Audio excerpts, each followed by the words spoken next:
Hello, my name is Gafnit Salvi and I am education designer.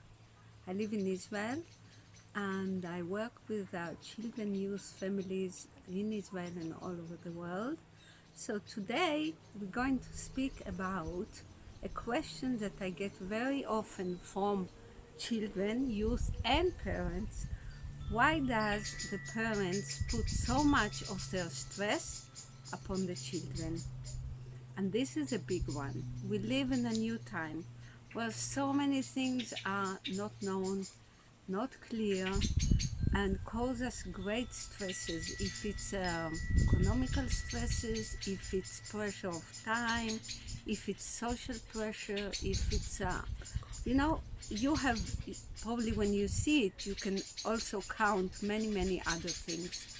So I wanted to tell like 5 minutes about this topic because it's really important. The first is that parents and adults, they are much more stronger than the children. So everything that they say, it's got an impact of like the big light and big shadow upon the child. My child used to tell me, why does a kindergarten teacher shout at me? You don't understand that I really hear very well? And I told him, why don't you say to her? Because he said, all the time she's shouting at me like she thinks we don't understand. Children understand. So I want to take it into a 5 point where will give us some order and clarity. So this five topic we are going to speak, it's 5 levels of energy. The first one is to do with our emotion. The second one is to do with our mentality and thinking. The third one is to do with our instinct and intuition and safety. The fourth one is to do with our order of life and the regularity of life.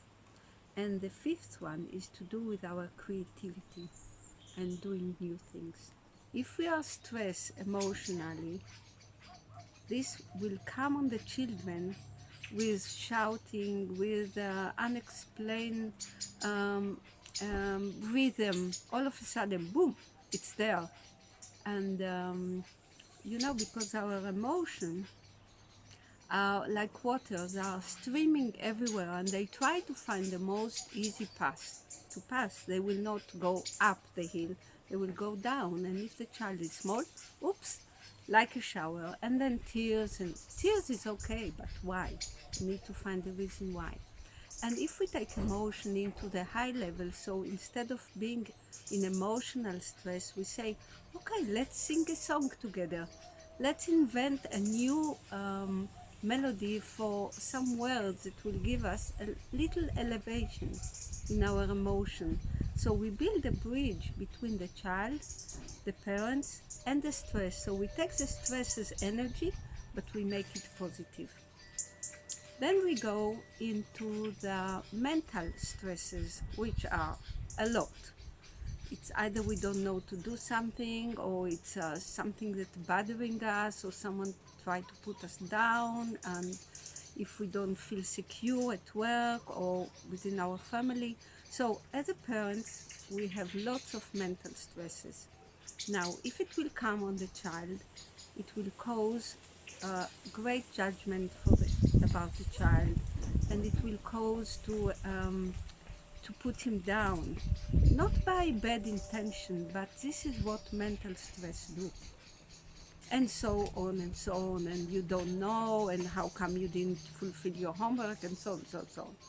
But if we take it to the positive side of take the energy of mental, and instead of stress, try to learn something new with a child, try to make a riddle, try to read something fascinating in the book or in the encyclopedia, or ask Siri about something really, really interesting. So you take the energy of the mental, and instead of put it on as a stress on the child, you take it into positivity, and you both of you learn something new, because the child always feel that he know less than the parents. And it's true, but it's also not true, because a child knows things that are of a small life and that his parents does not know about him. So learning together, it's fascinating.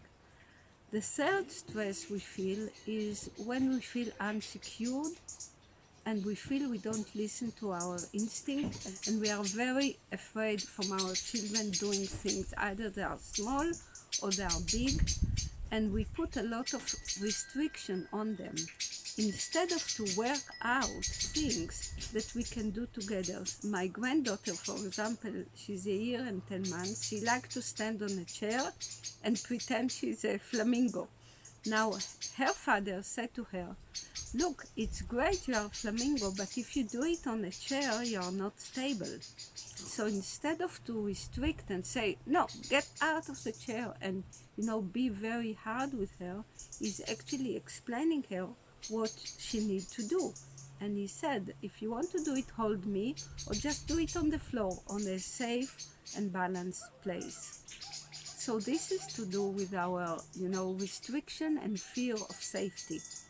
Now we have another one, which is to do with a lot of energy to do with regularity. So we can get very stressful about regularity. Wake up at 6:30 in the morning. All the family need to wake up in the same time. Everybody need to go to the toilet in the same time. Everybody need to leave home at 7:15. How can it be possible? So this stress can be so stressful on the children and on the parents, and where it will get out in shouting again. And sometimes takes a child and shovel it into the car. But instead of this, how about if we already, before we go to sleep, we tell the children, "Hey, how about if two of us wake up early this on Monday and Thursday, and the other one wake up early on Wednesday and Friday, so there is less stress."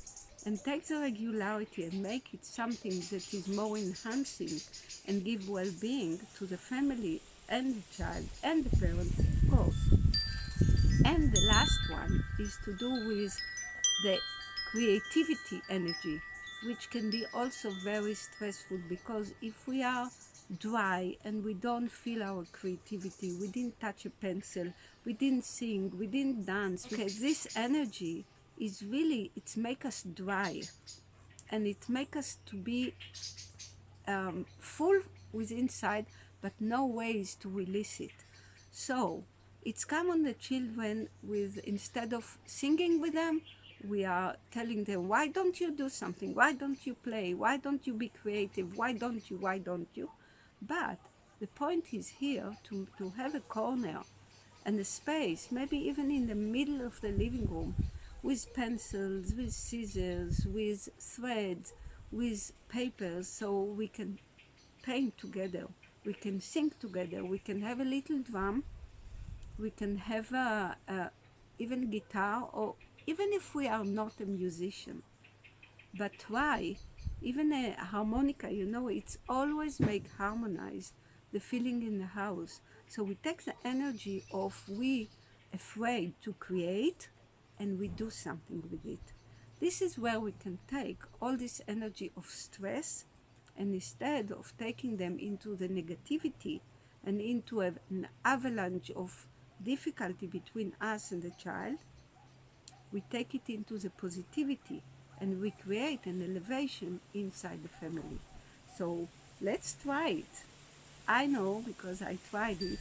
I didn't succeed 100%, but I did succeed. I have many, many years of experience, like more than 35 years of experience working with children, youth, parents, teachers, and developing schools and youth activity, international and local, to Israel.